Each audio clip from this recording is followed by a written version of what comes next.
Columbia, MD. The word equality carries special meaning in this planned community, nestled in the corridor between Baltimore and Washington. Subsidized apartment complexes and tidy townhouses coexist with single-family colonials and split levels, and racial, socioeconomic and religious diversity is embedded in the fabric. Columbia's founding father created the town in 1967 with hopes that all types of workers could afford to live there, from the company janitor to the company president. It is through this lens that residents here are viewing the tax plan that Congress finalized this week.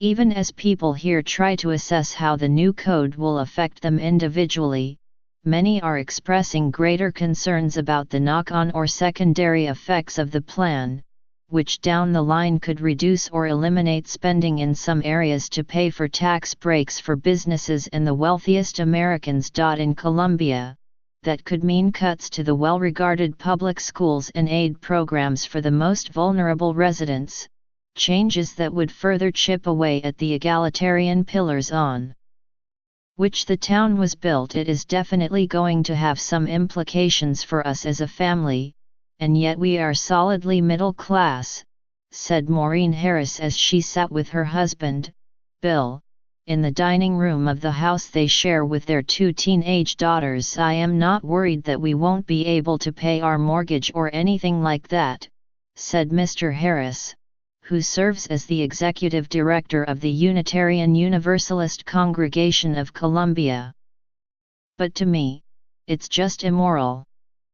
We are on this trajectory of every person for themselves. And the bill leaves a whole heck of a lot of people behind.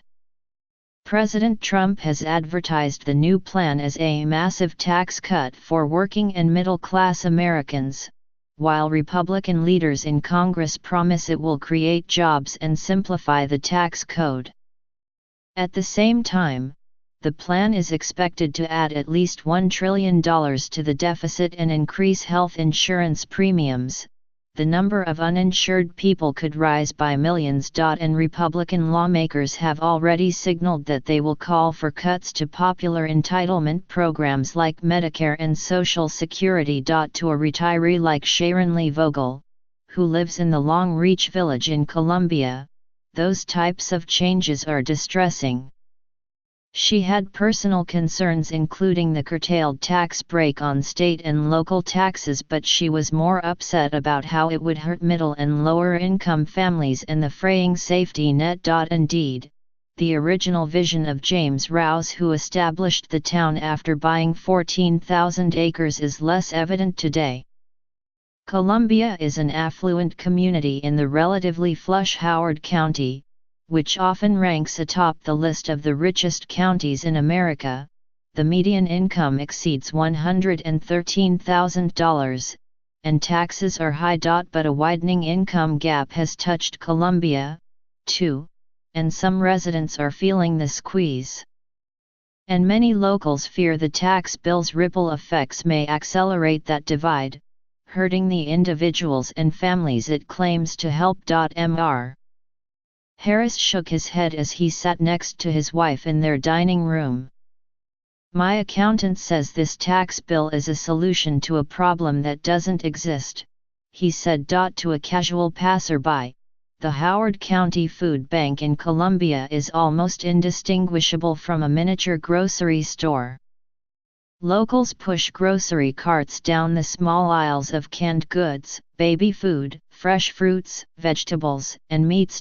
Quandra Hodge, a 47-year-old single mother with 2 autistic sons, said she used the food bank to tide her family over when necessary. Her sons receive supplemental security income, a federal program that pays benefits to disabled adults and children, and she receives disability and child support. I am dealing with 2 children with special needs and no help from family, she said.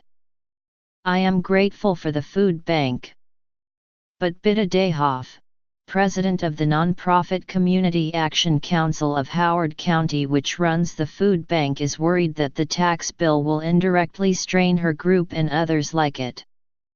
Community Action also provides 35,000 lower-income residents with housing and energy assistance, as well as education programs, and receives funding from all levels of government, as well as from the private sector and foundations. Our biggest concern is the marginalization of safety net support programs for families, she said, adding that food and housing for the needy might be compromised because less money will be trickling down from the federal government after the massive tax cut.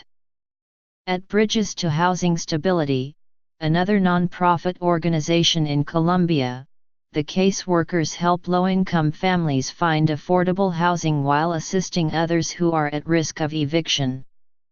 The group also helps people find jobs, budget their money and improve their credit, so they can live with some degree of stability. Kelly McLaughlin, executive director at Bridges, said that although the child tax credit might help some of their clients in the short term, she was more worried about how the bill could impact Bridges funding, the majority of which comes from state and county grants, which flow from the federal government. If that happened, she said, it would severely impact our ability to stabilize families in homes, which has a ripple effect on the entire community at large. Those are not the kinds of personal anxieties the tax bill presents to Bill and Maureen Harris, who met in the 6th grade in Silver Spring, MD, and married after receiving a pair of Ivy League degrees.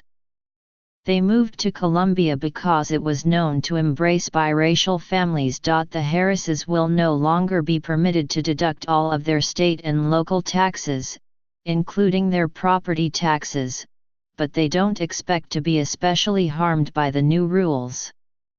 They are more worried about the bill's potential broader effects, particularly if the tax cuts leave less federal money for state programs and public schools. State governments may raise taxes to fill in the gaps, but that becomes even more burdensome for taxpayers, especially for many who itemize their tax returns, because the deductibility of state and local income taxes would be capped. In Howard County, for example, roughly 56% of households itemized their deductions in 2015, the latest year for which federal tax data is available, and virtually all of those households took the state and local tax deduction. If the bill becomes law, fewer people are expected to itemize because the standard deduction will be doubled.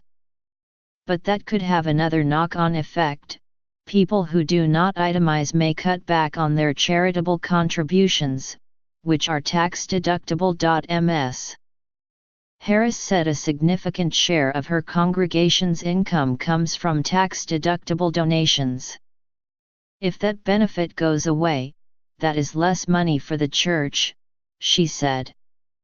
What happens to my salary, let alone the people who are falling through the cracks who are getting support through our church? Sitting in a small, tightly packed high school office where she works as an intern, Sharon Shaw, a 48-year-old single woman, is on track to receive her master's degree this month so she can work as a guidance counselor.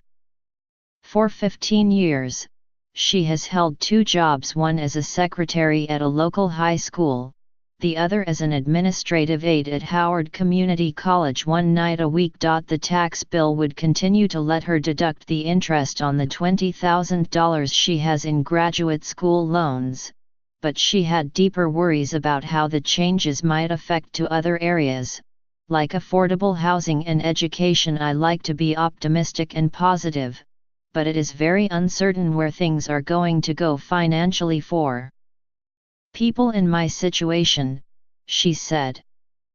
If there is not enough funding going into education that is being distributed to the states, they cannot hire the people they need to. Colleen Morris, a Columbia resident and the president of the Howard County Education Association, was recently presiding over a board meeting with other educators. They joked about how teaching might be the only profession where you steal supplies from home to take to the workplace, the reverse of the norm, yet Congress was considering eliminating a deduction for teachers who provide classroom supplies. It was ultimately saved. The teachers went on to talk about the bill's broader implications in our community, and especially as educators. We talk a lot about equity, how to make sure that every student and every family has a fair shot at success, she said. This bill will make it harder for us to have a level playing field.